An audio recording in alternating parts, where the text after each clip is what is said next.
अस्सलामु अलैकुम व रहमतुल्लाहि व बरकातुहू।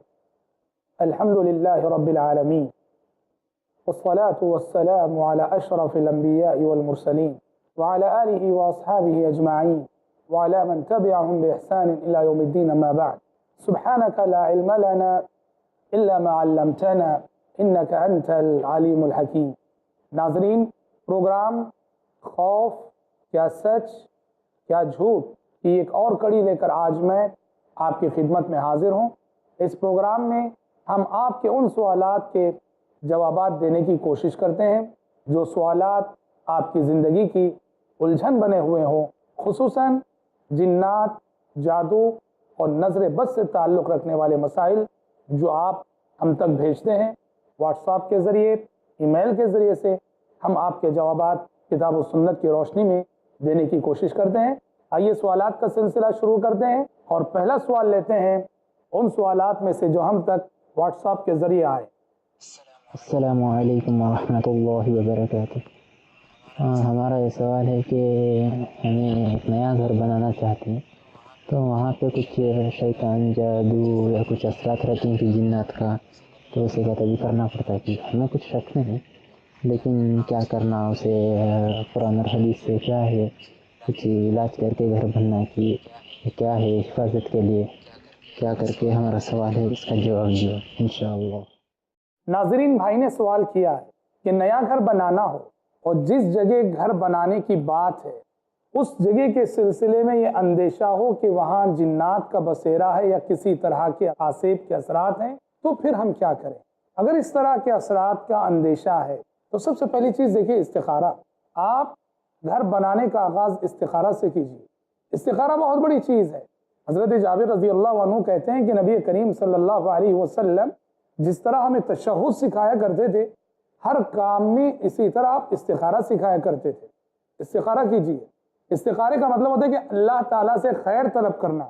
जब आप काम का आगाज़ अल्लाह से खैर तलब करके करेंगे, हर किस्म के शर से अल्लाह बचा लेगा, क्योंकि आपने अल्लाह से खैर मांगा इस घर को बनाने में। और जिस जगह आप बना रहे हैं उस जगह में आपने इस्तिखारा करके अल्लाह से खैर मांगा है, खैर तलब किया है, खैर की दुआ की है, तो वहाँ जो भी शर होगा अल्लाह उससे आपकी हिफाजत ज़रूर फरमाएगा इंशाअल्लाह ताला। तो पहली चीज़, आप अपने अमल का आगाज़ इस्तिखारा से कीजिए। इस्तिखारा के बाद दूसरा इलाज ये है कि शरई दम की जो मशहूर मारूफ आयतें हैं, उन आयतों को पानी पर या बालू पर दम करके उस जगह उछाल लिया करें जिस जगह के आप घर बनाने जा रहे हैं। इंशाअल्लाह ताला अल्लाह तबारक व तआला हर किस्म के शर से आपको महफूज रखेगा और आपके इस घर को सुकून का गहवारा बनाएगा इंशाअल्लाह ताला। आइए हम अपना अगला सवाल लेते हैं उन सवालात में से जो हम तक ईमेल के ज़रिए से आए। भाई ने सवाल किया है कि जादू शोहर बीवी के ताल्लुकात पे अपना असर करता है। हाँ, वो तो नस्से कुरान है, कुरानी मजीद की सरी आयत है कि जादू की वजह से ज़ौजैन के ताल्लुकात, मियाँ बीवी के ताल्लुकात में बिगाड़ आ जाता है। जादू की वजह से मोहब्बत नफ़रत में बदल जाती है। अल्लाह ताला ने सूरह बकरा पहले पारे में हारूत और मारूत का वाक़या जहाँ बयान किया तो फरमाया फ़यतअल्लमून मिन्हुमा मा युफ़र्रिक़ून बिही बैनल मर्इ व ज़ौजिही, कि लोग हारूत और मारूत से वो जादू सीखा करते थे जिसके ज़रिए से वो आदमी और उसकी बीवी में जुदाई डाल देते थे। कुरानी मजीद साफ तौर पे कह रहा है कि जादू की वजह से इज़्दिवाजी ताल्लुकात में बिगाड़ आ सकता है और आता है। समाज में, सोसाइटी में हम देख रहे हैं कि मोहब्बत से रहने वाले मियाँ बीवी, मोहब्बत से निभने वाला रिश्ता, किस तरह अचानक उसमें नफ़रतों की दरारें पड़ जाती हैं और बाद में पता चलता है रुक़िया करवाने के बाद, दम करवाने के बाद, कि असल में इन्हें किसी ने जादू कराया था। कभी सास ने जादू करवाया था, कभी घर की किसी खातून ने जादू करवाया था, कभी किसी रिश्तेदार ने। तो बहरहाल अल्लाह के कलाम में हर मसले का हल है, हर जादू का तोड़ है, हर आसेब का इलाज है। अगर ऐसी किसी आफत में अल्लाह ना करे, अल्लाह ना करे, आप में से कोई मुब्तला है तो अल्लाह के कलाम को लाजिम पकड़िए, जिस कलाम के बारे में खुद कुरान कहता है वनुनज़्ज़िलु मिनल क़ुरआनि मा हुवा शिफ़ा व रहमतुल लिल मुमिनीन। इस कुरान में हमने ऐसी आयतें उतारी हैं जिन आयतों में अहले ईमान की जिस्मानी शिफा, रूहानी शिफा और उनके लिए ये कलाम बारान रहमत है और बाइस रहमत है और बारिश रहमत है। आइए अगला सवाल लेते हैं। किसी भाई ने सवाल किया है और अहम सवाल है, बहुत सारे लोगों के जहनों में शुबा पाया जाता है कि क्या जिन इंसान के जिस्म में दाखिल हो सकते हैं, जबकि इंसान मिट्टी और जिन आग से बने होते हैं। इंसान के जिस्म में दाखिल होने का कोई सबूत मिलता है?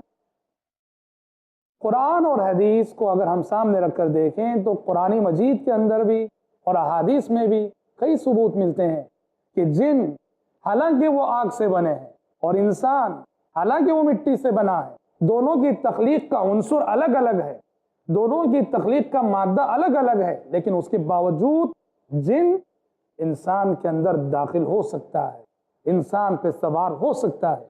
आइए कुरान मजीद से सबसे पहले दलील लेते हैं। अल्लाह तबारक व तआला ने तीसरे पारे सूरह बकरा में फरमाया, अल्लज़ीना यअकुलून अर्रिबा ला यक़ूमून इल्ला कमा यक़ूमु अल्लज़ी यतख़ब्बतुहु अश-शैतानु मिनल मस। सूदखोरों की मज़म्मत करते हुए फरमाया, जो दुनिया में सूद खाते रहे, ये सूदखोर कल अपनी कब्रों से उठेंगे तो कैसे उठेंगे? कहा उस तरह हवास बाख्ता होंगे वो जब वो कब्रों से उठेंगे, जिस तरह वो शख्स हवास बाख्ता होता है जिस पर के जिन सवार हो। मस किसे कहते हैं? मस ये जो है जिन के सवार होने को, और अरबी जबान में ममसूस बोलते हैं उस इंसान को जिसके अंदर जिन दाखिल हुआ हो। तो कुरान ने बाकायदा ये मस की इस्तिलाह इस्तेमाल की है, सूदखोर को तशबीह दी है। जब वो कल क़ियामत के रोज कब्र से उठेगा वो वैसे ही हवास बाख्ता होगा जैसे वो शख्स हवास बाख्ता होता है जिस पर के जिन सवार हो।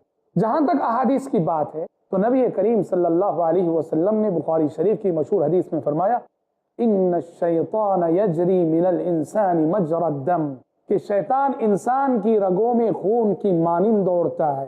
देखो अल्लाह तबारक व तआला ने, चूंकि जिंदगी इम्तिहान है, जिंदगी एग्जाम है, टेस्ट है, और शैतान को अल्लाह ताला ने इंसान के अंदर तक रसाई अता की है, तो शैतान इंसान की रगों में खून की मानिंद दौड़ता है और यहीं से वो हमारे दिलों में गलत वसवसे, ख्यालात, बुराई के ख्यालात वगैरह पैदा करता है। तो ये हदीस भी इस बात की दलील है कि जिन इंसान के अंदर दाखिल हो सकता है। तबूक का सफर था, नबी करीम सल्लल्लाहु अलैहि वसल्लम तबूक के सफर में जा रहे थे, गज़वे तबूक के लिए। रास्ते में एक बुढ़िया अपने बच्चे को लेकर आई और आकर उसने कहा कि अल्लाह के नबी, मेरा बच्चा आसेब ज़दा है, इस पे जिन सवार। प्यारे नबी ने ज़रब लगाई और ज़रब लगा के कहा, उखरुज अदू अल्लाह, अल्लाह के दुश्मन निकल, उखरुज अदू अल्लाह, अल्लाह के दुश्मन निकल। हाँ देखो, अल्लाह के नबी सल्लल्लाहु अलैहि वसल्लम ने जिन से निकलने को कहा। खुरूज कब होता है? जब दुखूल हुआ हो तभी तो। जब आप ये कह रहे हैं कि निकल, मतलब ये कि वो दाखिल हुआ है बदन में। ऐसे बेशुमार नुसूस हैं जिनसे पता चलता है कि जिन इंसान के अंदर दाखिल हो सकता है। आजकल हमारे वो भाई जो अक्लानियत परस्त हैं, अकलज़दा हैं, वो इसको नहीं मानते हैं, कहते हैं वो सब जो है साइकोलॉजिकल प्रॉब्लम्स हैं, जिन उनका मसला नहीं होता है, लोग उसको जो है जिन समझ बैठते हैं। गलत बात है मेरे भाई। ऐसे कितने वाक़ियात हमने देखे हैं कि जिन सवार होने के बाद इंसान वो ज़बान बोलने लगता है जो ज़बान के उसे आती नहीं। जिन सवार होने के बाद जो ज़बान के इंसान को आती ही नहीं, फराटे के साथ और बड़ी फसाहत से वो ज़बान बोलता है जो हकीकत में जिन बोलता है, जो इस बात का सबूत है कि इंसान पर जिन सवार हो सकता है। और ये कुरान और हदीस में ये बात, जैसे अभी हमने कई हवालों के ज़रिए से आपके सामने गुफ्तगू की है, हवालों के साथ मौजूद है। अल्लाह ताला जिन्नात के शर से जो है आप सबको, हम सबको और हमारे नाज़रीन को अल्लाह ताला महफूज रखे। आइए अगला सवाल लेते हैं।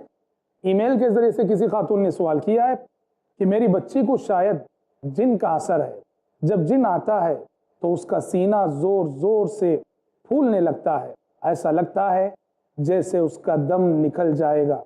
इलाज भी करवाया, उलमा से भी दम करवाया, लेकिन कोई फ़ायदा नहीं हुआ। मैं क्या करूं? मुझे डर लगता है कि कहीं वो हलाक ना हो जाए। हम सबसे पहले दुआ करेंगे कि अल्लाह ताला आपकी इस लड़की को, जिस वजह से भी उनके साथ ऐसा हो रहा हो, सेहत नसीब फरमाए, तंदुरुस्ती अता करे, शिफाए आजिला और कामिला नसीब फरमाए, आमीन। देखिए, ऐसा क्यों हो रहा है? हो सकता है कि वो असरात की वजह से हो रहा हो, और हो सकता है कि वो कोई जिस्मानी प्रॉब्लम हो। आपको चाहिए कि सबसे पहले किसी अच्छे डॉक्टर के जरिए कंफर्म कर लें, किसी माहिर तबीब से रुजू करके कंफर्म कर लें कि जिस्मानी एतबार से पूरी तरह लड़की नॉर्मल और फिट है क्या। अगर डॉक्टर की रिपोर्ट ये कहती है कि जिस्मानी एतबार से लड़की पूरी तरह से नॉर्मल और फिट है, तो फिर ऐसी सूरत में आप रुक़ये की तरफ तवज्जो दीजिए।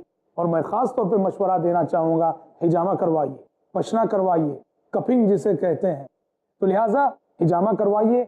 हिजामा और पशना लगवाना एक ऐसा शरई इलाज है कि जिसमें जादू का तोड़ है, आसेब का तोड़ है, और बहुत सारी जिस्मानी और रूहानी बीमारियों की शिफा है। अल्लाह तबारक व तआला आपकी लड़की को सेहत और तंदुरुस्ती नसीब फरमाए।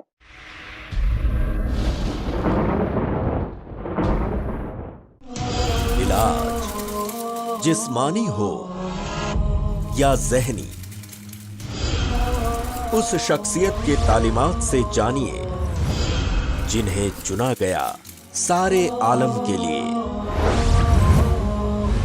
शिफा तिब्बे नबवी का खजाना, हर सनीचर रात 8:30 बजे सिर्फ i+ टीवी पर, बेहतर जिंदगी के लिए।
खुशगवार जिंदगी के उसूल जानिए शेख उल्लाह अब्दुल करीम मदनी से।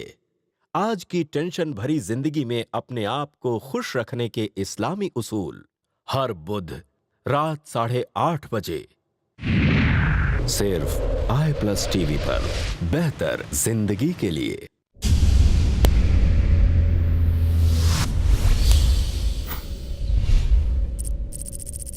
अपने केबल या डीटीएच ऑपरेटर से i+ टीवी आज ही डिमांड करें। i+ TV free to air और इंडियन रजिस्टर्ड चैनल है।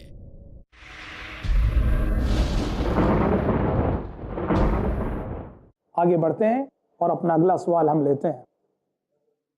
एक भाई ने सवाल किया है कि मुझे अंधेरे से बहुत डर लगता है, क्या कोई दुआ है जिसे पढ़ने के बाद मुझे डर ना लगे? हाँ, ये सच है कि अंधेरे में बहुत सारे शर पोशीदा होते हैं, इंसानी शर भी और शैतानी शर भी। इंसानी शर अंधेरों में कैसे? चोर चुराने के लिए अंधेरे का इंतजार करता है, मुजरिम जुर्म करने के लिए अंधेरे का इंतजार करता है। और जिन्नात का शर भी, नबी करीम सल्लल्लाहु अलैहि वसल्लम ने फरमाया, जब सूरज गुरूब हो जाए, सूरज डूब जाए और अंधेरा छा जाए, अपने बच्चों को घरों में रोक लो, घर से बाहर न छोड़ो, इसलिए कि ये वो घड़ी है जिस घड़ी शयातीन फैलते हैं। लिहाजा उसका इलाज क्या है? सबसे बेहतरीन इलाज बार बार तकरार के साथ, कसरत के साथ सूरतुल फलक, सूरतुल नास और सूरतुल इखलास को पढ़ना। सूरतुल फलक की एक आयत है, देखिए सूरतुल फलक हम जब पढ़ते हैं, कुल अऊज़ु बिरब्बिल फलक मिन शर्रि मा खलक व मिन शर्रि गासिक़िन इज़ा वक़ब। सूरतुल फलक में अल्लाह ताला की बहुत सारी मखलूक़ात के शर से हम पनाह चाहते हैं, और उनमें से ये भी व मिन शर्रि गासिक़िन इज़ा वक़ब, ऐ अल्लाह अंधेरा जब छा जाए, अंधेरे के शर से मैं तेरी पनाह में आता हूँ। तो लिहाजा आप मुअव्विज़तैन को कसरत से पढ़ते रहिए। यही वजह है नबी करीम सल्लल्लाहु अलैहि वसल्लम का मामूल था, आप हर नमाज बाद सूरतुल इखलास, सूरतुल फलक और सूरतुल नास को पाबंदी से पढ़ा करते थे हर फर्ज नमाज के बाद। मैं वल्लाह कहता हूँ, हम यकीन के साथ, तवक्कुल के साथ सूरह इखलास, सूरतुल फलक और सूरतुल नास को समझ कर पढ़ लेंगे और बार बार पढ़ लेंगे, हर किस्म के शैतानी शर से, इंसानी शर से महफूज रह जाएगी। ये बहुत अजीम सूरतें हैं, सूरतुल इखलास, सूरतुल फलक, सूरतुल नास बहुत अजीम सूरतें हैं। यही वजह है कि अल्लाह तबारक व तआला ने इन 3 सूरतों के जरिए से अपने आखिरी कलाम को ख़त्म किया। कुरान मजीद अल्लाह का आखिरी कलाम, और उसको अल्लाह ने इन 3 सूरतों के जरिए से ख़त्म किया है। इन 3 सूरतों की यकीनन बड़ी अहमियत है। यकीन के साथ इन 3 सूरतों का विर्द कीजिए, कसरत से पढ़िए और समझ कर पढ़िए। इंशाअल्लाह ताला बहुत सारे शर ऐसे हैं जिनसे आपको ये सूरतें बचा लेंगी और महफूज कर लेंगी। अगला सवाल हम लेते हैं। एक भाई ने सवाल किया है, वो कहते हैं मैं एक कंपनी में जॉब करता हूँ, मेरा दिल काम में बिल्कुल नहीं लगता, मुझे लगता है किसी ने मुझ पे जादू कर दिया है, मैं क्या करूँ, क्या इसका कोई इलाज है? यहाँ मैं फिर ये कहना चाहूँगा कि खामखा मनफी सोच रखना और ये कहना कि मुझे लगता है किसी ने मुझ पे जादू कर दिया है, ये बदगुमानी है, ये गलत फहमी है। गुमानियों के साए में नहीं जीना है मेरे भाइयों, गलत फहमियों के साए में हमें नहीं जीना है। अगर काम में दिल नहीं लग रहा है तो देखिए कि उसके हकीकी असबाब क्या हैं। हकीकी असबाब क्या हैं? कहीं ऐसा तो नहीं कि जिस काम को आपने अपनाया है वो आपकी तबीयत और आपके मिजाज से मेल ना खाता हो। आमतौर पे ये होता है कि इंसान अगर कोई ऐसा काम अपना लेता है, ऐसा जॉब अपना लेता है जो उसकी तबीयत और उसके मिजाज से मेल ना खाता हो तो दिल नहीं लगता है। हर इंसान हर काम नहीं कर सकता, ये बात याद रखिए। हमेशा जब भी हमारा मन ना लगे, दिल ना लगे, हम यही सोचते हैं कि शायद किसी ने जादू कर दिया है। ऐसा नहीं होना चाहिए। हकीकी असबाब क्या है आप खुद तलाश कीजिए।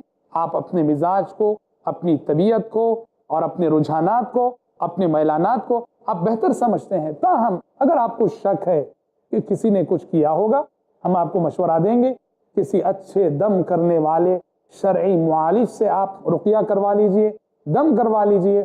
हो सकता है कभी कभी नजरे बद की वजह से भी इंसान का दिल काम से उचट जाता है, इस वजह से आप शरई दम करवा लीजिए। कोई भी मसला हो इंशाअल्लाह ताला अल्लाह के कलाम में आप अपने मसले का हल और अपने मसले का इलाज पाएंगे इंशाअल्लाह ताला। आइए हम अपना अगला सवाल लेते हैं जो व्हाट्सएप पे आया हुआ है। अस्सलाम वालेकुम व रहमतुल्लाहि व बरकातुहू।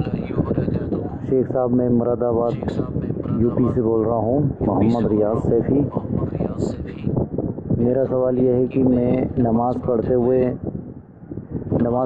पर मेरा जहन जो है काम की तरफ चला जाता है, जिसकी वजह से मैं ये सोचने लगता हूँ कि मेरी नमाज़ कबूल नहीं हो रही, और इसकी वजह से मैं नमाज से भी जाया हो जाता हूँ, मतलब नमाज नहीं पढ़ पाता हूँ कि मैंने नमाज जब मेरी तो पूरी नहीं हो रही, मेरा जहन एक ही काम की तरफ चला जाता है, तो फिर क्या फ़ायदा नमाज़ पढ़ने से? तो सर मैं अगर ये नमाज इसी तरह से अगर नहीं पढ़ूँ सारी ज़िंदगी यही सोच के तो मेरा मामला गड़बड़ा जाएगा सर। तो इसलिए मैं चाहता हूँ कि आप कुछ रहनुमाई फरमा दें, ये नमाज इस तरह से पढ़ने से कबूल हो रही है या नहीं हो रही है, या दूसरा कोई तरीका हो तो। क्योंकि मैं नमाज़ पढ़ते हुए दिमाग अपना हटाना चाहता हूँ लेकिन हटता नहीं है, काम की तरफ चला बेशक जाता है। और अब तरावी चल रही है, तरावियों में तो ये पन्हा मतलब जो है परेशान करता है जहन मेरा। मुरादाबाद से ये मोहम्मद रियाज भाई थे जो हमसे पूछ रहे थे कि नमाज में तरह तरह के वसवसे, तरह तरह के ख्यालात उन्हें आते हैं, जिसकी वजह से वो बहुत परेशान हैं कि नहीं मालूम उनकी नमाजें कबूल हो रही हैं कि नहीं, इसका हल क्या है और इसका इलाज क्या है। देखिए हम आपको बता दें, नमाज में जो वसवसे और ख्यालात इंसान को आते हैं वो 2 तरह के होते हैं। नमाज में कभी कभार नेक कामों का ख्याल आता है, नेक काम का ख्याल आता है, अच्छे काम, नेक काम, और इसकी शरीयत में गुंजाइश है। मशहूर हदीस है कि एक मरतबे नबी करीम सल्लल्लाहु अलैहि वसल्लम ने असर की नमाज पढ़ाई, सलाम फेरा, सलाम फेरने के फौरन बाद आप खिलाफे मामूल उठे और सीधे आप सल्लल्लाहु अलैहि वसल्लम सफ़ों को चीरते हुए अपने हुजरे में तशरीफ ले गए। और सारे सहाबा इधर परेशान, क्या बात है, माजरा क्या है कि आपका मामूल तो ये था कि आप सलाम फेरने के बाद थोड़ी देर मुसल्ले पे बैठा करते थे, जिक्र अज़कार करते थे, आज सलाम फेरने के साथ ही फौरन आप घर तशरीफ ले गए। साहब कि आप सल्लल्लाहु अलैहि वसल्लम घर से बाहर निकल आए और आपने हजरात सहाबा किराम रिज़वानुल्लाहि अलैहिम अजमईन से फरमाया कि देखो बात दरअसल ये थी कि नमाज में मुझे ख्याल आया कि मेरे घर चांदी रखी हुई है, नमाज में मुझे ख्याल आया कि मेरे घर चांदी या सोना रखा हुआ है, तो मैंने फौरन उसे सदका करना चाहा। जरा सी ताखीर भी आपने बर्दाश्त न की, कहा कि फौरन मैं गया और सदका करने का हुक्म दे आया। अब यहाँ गौर कीजिए, घर में रखी हुई जो सदक़े की चांदी थी या सोना था, उसका ख्याल कहाँ आया आप सल्लल्लाहु अलैहि वसल्लम को? नमाज में आया। अहले इल्म कहते हैं नेक कामों का ख्याल अगर इस तरह नमाज में आ जाता है तो इसकी शरीयत में गुंजाइश है। रहा नमाज में आने वाले दुनियावी ख्यालात जिन्हें हम वसवसा कहते हैं, हाँ ये भी हर इंसान के साथ ऐसा होता है, सिर्फ आपके साथ नहीं, हर इंसान के साथ होता है, अल्लाह वालों के साथ होता है, और तो और खुद सहाबाए किराम रिज़वानुल्लाहि अलैहिम अजमईन के साथ हुआ है। सहाबी रसूल उस्मान बिन अबिल आस रज़ियल्लाहु अन्हु नबी करीम सल्लल्लाहु अलैहि वसल्लम की खिदमत में हाजिर हुए और अर्ज़ किया, कहा कि अल्लाह के नबी, शैतान मेरी नमाज में बहुत खलल डालता है, बड़े वसवसे डालता है, मैं क्या पढ़ रहा होता हूँ भूल जाता हूँ, मैं क्या करूँ? आप सल्लल्लाहु अलैहि वसल्लम ने कहा कि देखो ये नमाजों में वसवसे डालने वाला शैतान है और इसका नाम है खिंज़ब, इसका काम ही नमाजियों की नमाज में खलल डालना। कहा कि जब कभी ऐसे वसवसे महसूस करो तो फौरन नमाज ही में अऊज़ु बिल्लाहि मिनश शैतानिर रजीम पढ़ लिया करो और बाएं जानिब हल्के से 3 मरतबे थूक दिया करो। हजरत उस्मान बिन अबिल आस रज़ियल्लाहु अन्हु फरमाते, जब से मैंने आप सल्लल्लाहु अलैहि वसल्लम की इस नसीहत पर अमल करना शुरू किया, वो वसवसे ही ख़त्म हो गए। तो मेरे भाई, अगर वसवसे आ रहे हैं तो सबसे पहले ये हदीस बताती है कि वसवसे तो नमाजों में सहाबा को भी आया करते थे, लेकिन उसका इलाज आपने ये बताया है कि नमाज की हालत ही में हम आहिस्ता से अऊज़ु बिल्लाहि मिनश शैतानिर रजीम पढ़ लें और लेफ्ट साइड बाएं जानिब 3 मरतबे थू कर दें। लेकिन याद रहे, बाएं जानिब लेफ्ट साइड आप जो 3 मरतबे थू करेंगे, ये इस सूरत में कि आपके बाएं जानिब कोई ना हो, तब बाएं जानिब कोई हो तो आप बाएं जानिब मुड़कर थू नहीं करेंगे। तो लिहाजा इन वसवसों से ज्यादा टेंशन न लें, वसवसे आते हैं। अल्लाह के नबी सल्लल्लाहु अलैहि वसल्लम ने फरमाया, इन्नल्लाह तआला तजावज़ अन उम्मती मा वसवसत बिही सुदूरुहा मा लम तअमल बिही औ ततकल्लम, कि अल्लाह ताला ने मेरे उम्मतियों के उन वसवसों से दरगुजर फरमा दिया है जो उनके दिलों में पैदा होते हैं, जब तक कि उन वसवसों के मुताबिक वो अमल ना करें या उन वसवसों को ज़बान पर ना लाएं। तो लिहाजा आप अपनी नमाज को जारी रखिए, ज़्यादा टेंशन ना लीजिए। हाँ, एक और नसीहत इस हवाले से ये भी करना चाहूँगा, नमाज में बहुत ज़्यादा दुनियावी ख्यालात जो आते हैं उसका एक सबब है, वो क्या है जानते हैं? मस्जिद से बाहर की हमारी जो ज़िंदगी है ना, वो लग़वियात से पाक होना चाहिए, लघु कामों से पाक होना चाहिए, लघु बातों से पाक। लघु किसे कहते हैं? कुरानी मजीद ने कहा, वइज़ा मर्रू बिल्लग़्वि मर्रू किरामा वल्लज़ीना हुम अनिल लग़्वि मुअरिज़ून, हर वो काम जिसमें ना दुनिया का फ़ायदा ना आखिरत का फ़ायदा, ला यानी सोहबतें, ला यानी दोस्तियाँ, ला यानी गुफ्तगू, ला यानी मजलिसें, जिस शख्स की ज़िंदगी में लघु काम जितने ज़्यादा रहेंगे उसकी इबादतों का खुशू खुजू उसी कदर रुखसत हो जाए। यही वजह है कि सूरतुल मोमिनून की इब्तिदाई आयतें पढ़िए आप, अल्लाह तबारक व तआला ने खुशू खुजू के फ़ौरन बाद लघु कामों से एहतिराज करने का जिक्र किया। चुनांचे अल्लाह ताला ने फरमाया, क़द अफ़लहल मुमिनून अल्लज़ीना हुम फ़ी सलातिहिम ख़ाशिऊन वल्लज़ीना हुम अनिल लग़्वि मुअरिज़ून, वो मोमिन कामयाब हो गए जो अपनी नमाजों में खुशू खुजू इख्तियार करते हैं और जो बेकार की बातों से परहेज करते हैं। गौर करो, नमाजों में खुशू खुजू इख्तियार करते हैं और बेकार की बातों से परहेज करते हैं। मतलब ये हुआ अगर आप चाहते हैं कि आपकी नमाजों में खुशू खुजू आए और आपकी नमाजों में आपका दिल रहे, तो मस्जिद के बाहर की जिंदगी में लगो कामों से, बेकार कामों से बचना पड़ेगा। मस्जिद के बाहर की जिंदगी हमारी बेकार कामों में गुजरेगी तो मस्जिद की इबादतों में खुशू खुजू नहीं आ सकता, वसवसे आएंगे ही, ख्यालात आएंगे ही और हमारी इबादत खलल पड़ेगा।